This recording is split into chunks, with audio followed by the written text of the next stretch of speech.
మన పరలోకపు తండ్రి అయిన దేవుని నుండి ప్రభు అయిన యేసు క్రీస్తు నుండి కృపయు సమాధానమును మనందరకును కలుగునుగాక. ఆమేన్. ప్రియమైనటువంటి దేవుని బిడ్డలారా, ఈ సమయంలో ప్రపంచంలో దాదాపుగా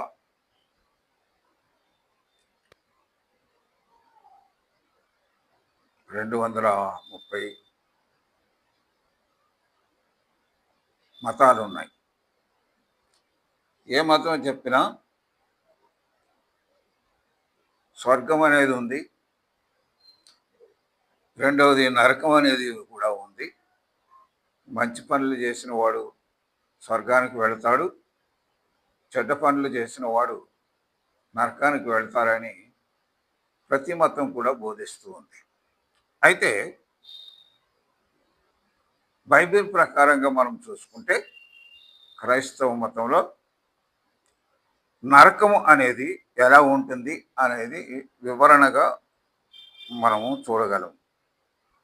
2 పేతురు 2వ అధ్యాయము 4వ వచనములో, దేవదూతలు పాపం చేసినప్పుడు దేవుడు వారిని విడిచిపెట్టక పాతాళ లోకమందలి కట్టిక చీకటి గల బిలములోనికి త్రోసి తీర్పునకు కావులో ఉంచుటకు వారిని అప్పగించను అని వ్రాయబడి ఉంది.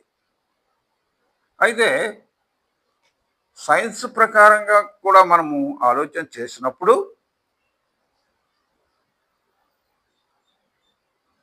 భూమి ఎలా ఉంటుంది అనేది సైన్స్ చెప్తుంది. పొరలు పొరలుగా ఉంటుంది.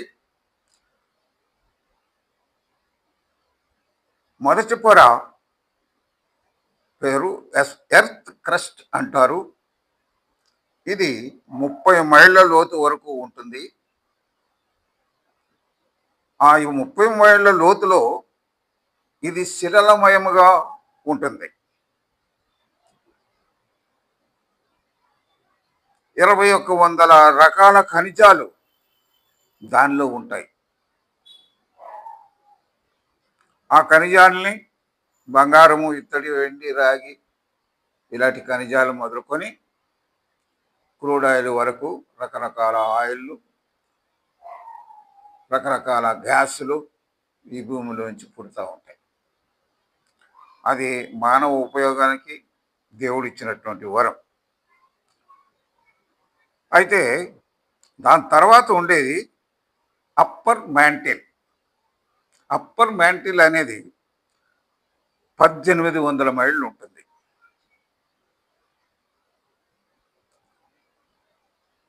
దాని తర్వాత లోయర్ మ్యాంటిల్ అంటారు. అది 1500 మైళ్ళు దూరం ఉంటుంది. దాని తర్వాత కూడా ఔటర్ కోర్ అనేది ఉంది, 1300 మైళ్ళు ఉంది. ఔటర్ కోరు దాదాపుగా 4000 డిగ్రీల సెంటీగ్రేడ్ వేడితో ఉంటుంది. దాని తర్వాత ఇన్నర్ కోర్ అనేది ఉంది. అది 580 మైళ్ళ వరకు ఉంటుంది.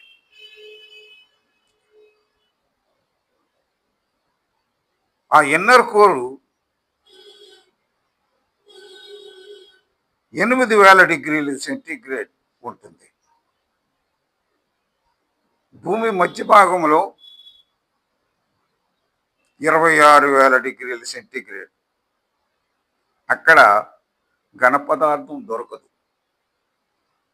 అగ్ని ద్రవ రూపంలో ఉంటుంది.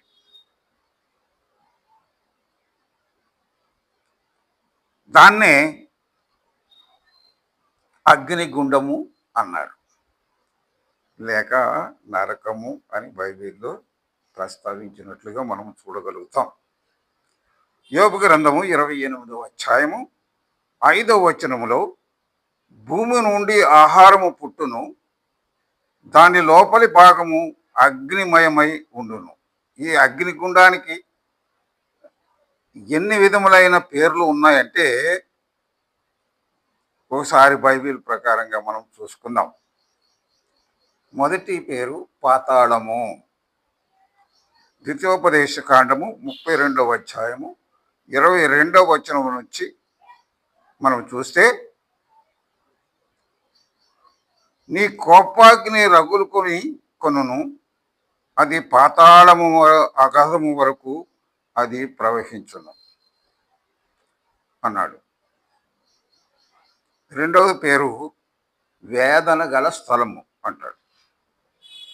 కీర్తనల గ్రంథము 116వ అధ్యాయము 3వ వచనంలో మనం చూస్తే, మరణ బంధకములు నన్ను చుట్టుకొని ఉండెను, పాతాళపు వేదనలు నన్ను పట్టుకొని ఉండెను, శ్రమయు దుఃఖమును నాకు కలిగాను అన్నాడు. కాబట్టి ఆ పాతాళ లోకంలో శ్రమ దుఃఖము అన్నీ ఉంటాయన్నమాట.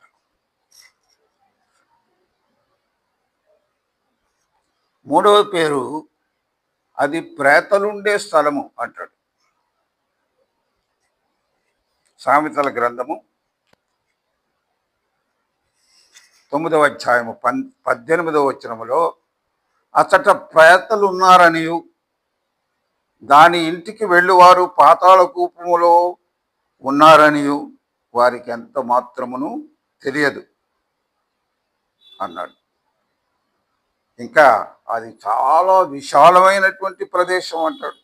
సామెతల గ్రంథంలోనే 27వ అధ్యాయము 20వ వచనంలో, పాతాళమునకు అగాధ కోపమునకును తృప్తి కానేరదు, అంత విశాలము. ఇక 5వదిగా మనం చూస్తే, కటిక చీకటికెల బిలము అన్నాడు. 2 పేతురు 2వ అధ్యాయము 4వ వచనములో, దేవదూతలు పాపం చేసినప్పుడు వారిని విడిచిపెట్టక పాతాళమందలి కటిక చీకటిగల బిలములోనికి త్రోసివేసెను అన్నాడు. పాతాళమందలి కటిక చీకటిలోనికి దేవుడు వారిని త్రోసివేశాడు. అక్కడ తీర్పు వరకు వారిని కావల్లో ఉంచినట్లుగా మనం చూస్తున్నాం. మత్తయి సువార్త 22వ అధ్యాయము 13వ వచనములో, అంతటా రాజు వీని కాళ్ళు చేతులు కట్టి వెలుపలి చీకటిలోనికి త్రోసివేయడి, అక్కడ ఏడ్పులను పండ్లు కొరుకుటయు ఉండును అన్నాడు. అంటే సాదృశ్యంగా యేసు ప్రభు వివాహ విందుకు పిలిచినప్పుడు ఎవరు రాకపోతే కంచెల్లోనికి వెళ్ళి వీధుల్లోనికి వెళ్ళి అక్కడ ఉన్న వారందరినీ పిలుచుకొని రమ్మని పిలిచినప్పుడు వారందరూ వచ్చారు. అయితే ఒకడు పెండ్లి వస్త్రం లేక అక్కడ కూర్చున్న వాడిని చూచి ప్రభు తన పరివారంతో ఈ విధంగా చెప్పాడు అనమాట. వాళ్ళు కాడి చేతులు కట్టి కటికి చీకట్లోనికి తోసివేయమన్నాడు. అయితే ఈ నరకానికి ఎవరు వెళతారు మరి అనే విషయాన్ని అక్కడ సాదృశ్యంగా చూపించాడు. కీర్తనల గ్రంథము 9వ అధ్యాయం 7వ వచనంలో ఏమంటున్నాడు, ఎవరెవరు వెళతారో అక్కడ క్లియర్గా రాశాడు. దుష్టులు, దేవుని మరచు జనులందరూ వెళతారు.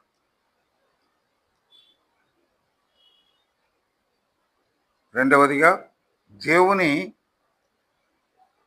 యోచింపని వారు. యెషయా గ్రంథము 5వ అధ్యాయం 12వ వచనం 14వ వచనంలో, వారు సితారా వాయించుచు ద్రాక్షారసము త్రాగుచు విందు చేయుచుందురు గాని యెహోవా పని యోచింపరు. అందుచేత పాతాళము గొప్ప ఆశ పెట్టుకొని అపరిమితముగా నోరు తెరుచుచున్నది. వారిలో గనులను, సామాన్యులను, గోస చేయువారును, హర్షించువారును పడిపోతురు అంటాడు. కాబట్టి దేవుణ్ణి ఎవరైతే పూజింపరో, వేసే దేవుళ్ళని ఎవరైతే ఒప్పుకొనరో వారందరూ నరకానికి వెళతారని బైబిల్ చెప్తా ఉంది. రెండవది సాటి సోదరుని ద్వేషించేవారు. మత్తయి సువార్త 5వ అధ్యాయము 22వ వచనం, నేను మీతో చెప్పున్నదేమనగా, తన సహోదరుని మీద కోపపడు ప్రతి వాడును విమర్శకు లోనగును. ద్రోహి అని చెప్పువాడు నరకాగ్నికి లోనగును. దేవునికి భయపడకుండా ఈ మాటలు పలికేవారు. ఇశ్రాయేలుని నడిపించమని మోషేకు దేవుడు సెలవిచ్చినప్పుడు మోషే కూడా ఇశ్రాయేలీలను ద్రోహులారా అన్నాడు. అందుచేత ఆ మాటను బట్టి దేవుడైనటువంటి యెహోవా వాగ్దాన దేశంలోనికి మోషేని వెళ్లకుండా ఆపేసాడు. నెబో పర్వతం మీద నీవు మరణించావు. అక్కడి నుంచి ఆ పాలు తేనెలు ప్రవహించే ప్రదేశాన్ని చూచి ఆనందించు అని చెప్పాడు. ఆ నెబో పర్వతం మీద ఆయన మరణం చెందాడు. కాబట్టి ఎంత భక్తుడైనప్పటికీ సహోదరుని దోషి అని దూషింపకూడదు అన్నాడు. వాళ్ళు నరకాగ్నికి లోనవుతారని ప్రభు చెప్తా ఉన్నాడు. 4వదిగా దేవునికి భయపడని వారు. మత్తయి సువార్త 10వ అధ్యాయము 28వ వచనము.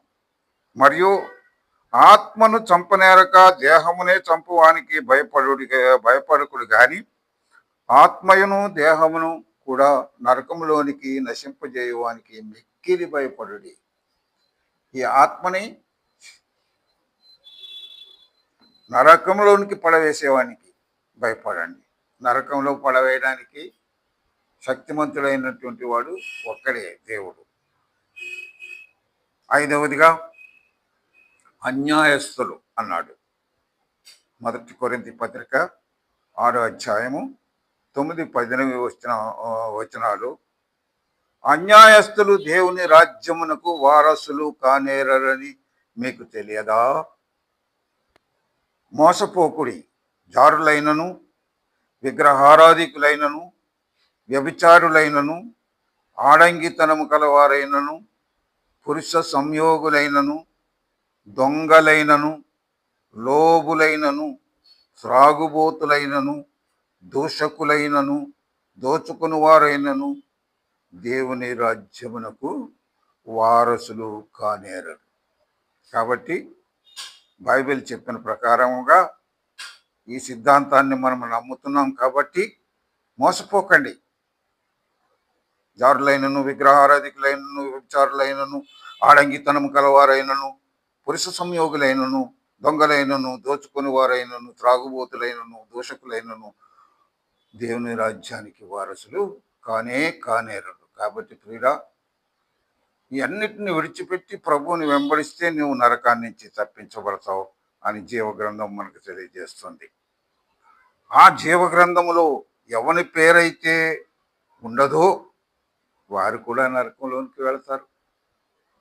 ప్రకటన గ్రంథము 20వ అధ్యాయం 15వ వచనంలో ఎవని పేరైనను జీవగ్రంథమందు బడినట్లు కనబడిన ఎడల వాడు అగ్ని గుండములో పడద్రోయబడును అన్నాడు. జీవగ్రంథంలో పేరు లేకపోతే వాడిని తీసుకెళ్ళి అగ్నిగుండంలో వేస్తారన్నమాట. ఆ తర్వాత 7వదిగా మనం చూస్తాం, 666 ముద్ర వేయించుకున్నవారు. 6వ నెంబరు మానవుని సంఖ్య. ఎందుకంటే 6వ దినాన దేవుడు మానవుని చేశాడు. 666వ సంఖ్య సైతాను సంఖ్య. ప్రకటన గ్రంథము 14వ అధ్యాయము 9 వచనములో నుంచి మధ్య వచనంలో నుంచి మనము చూస్తే, ఆ క్రూర మృగమునకును దాని ప్రతిమకును గాని ఎవడైనను నమస్కారము చేసి తన నొసటి అందేమి చేతి మీదనేమి ఆ ముద్ర వేయించుకున్న ఎడల వారు అగ్ని గంధకముల చేత బాధింపబడుదురు అన్నాడు. కాబట్టి ఆ సాతాను ముద్ర ఎవరికైతే ఉంటుందో వాళ్ళు అగ్ని గంధకముల్లో పడవేయబడతారు అంటాడు. 13వ అధ్యాయం 18వ వచనంలో కూడా ఆ సంఖ్య 666 అని క్లియర్గా వ్రాయబడి ఉంది. కాబట్టి ఆ సంఖ్య ముద్ర వేయించుకొనకుండా ఎవరైతే ప్రభువు నమ్మి ఆయన రక్తంలో కడగబడతారో వారు నరకం నుండి తప్పించబడతారు అంటాడు. 8వదిగా పాపాత్ములు. ప్రకటన గ్రంథము 21వ అధ్యాయము 8వ వచనము. పిరికివారును, అసహ్యులను, నరహంతకులను, వ్యభిచారులను, మాంత్రికులను, విగ్రహారాధికులను, అబద్ధికులందరూ మండుగుండములో పాలు పొందెదరు అంటాడు. పిరికివారు, అవిశ్వాసులు, నరహంతకులు, వ్యభిచారులు, మాంత్రికులు, విగ్రహారాధికులు, అబద్ధికులు అందరూ కూడా ఆ మండుగుండంలో పాలు పొందుతారు అన్నాడు. కనుక ఆ మండుగుండంలో పాలు పొందకుండా జీవములోనికి, నరకంలో నుంచి జీవములోనికి దాటాలి. జీవం అంటే దేవుడు ఉండే స్థలం, పరలోకము అని ఇంకొక పేరుంది. ఆ లోకంలో మనం ఉండాలంటే 1 యోహాను పత్రిక 9వ అధ్యాయం 10వ వచనంలో మన పాపములను మనము ఒప్పుకొనిన ఎడల ఆయన నమ్మదగిన వాడును నీతిమంతుడును గనుక మన సమస్త పాపములను క్షమించి సమస్త దుర్నీతి నుండి మనలను పవిత్రులుగా చేస్తాడు. కాబట్టి మన పాపములన్నిటినీ దేవుని సన్నిధిలో ఒప్పుకొని ఆయన రక్తంలో ఎవరైతే కడగబడతారో వారు పరలోకానికి చేరతారు, లేకుంటే నరకానికి చేరతారు. అది నరకానికి చేరాలన్నా పరలోకం చేరాలన్నా అది మీకే అప్పగింపబడి ఉన్నది. కనుక ప్రియ సహోదరి సహోదరుడా, దాన్ని గమనించుకొని యేసు వైపు మనం వెళ్ళి ఆయన రక్తంలో కడగబడి పరిశుద్ధులుగా తీర్చబడి పరలోకంలో ఆయన సన్నిధిలో జీవించడానికి దేవుడు తన కృపా సహాయములను మనకు మెండుగా దయచేయునుగాక. సమస్త జ్ఞానమునకు మించిన దేవుని సమాధానము మన హృదయములకును తలంపులకును కావలి ఉండునుగాక. ఆమెన్.